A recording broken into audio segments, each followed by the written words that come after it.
মানুষের অন্তরে লুকানো সত্য মিথ্যা কখনো সহজে প্রকাশ করা সম্ভব না।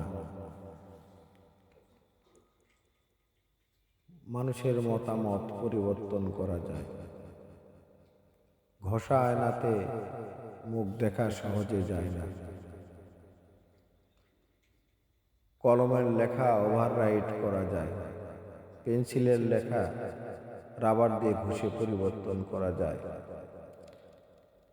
সস্তা তন্ত্রের মাধ্যমে আল্লাহর সত্য ইসলামকে খুঁজে পাওয়া যাবে না, সেটা আমার জন্য হলেও সত্য। এভাবে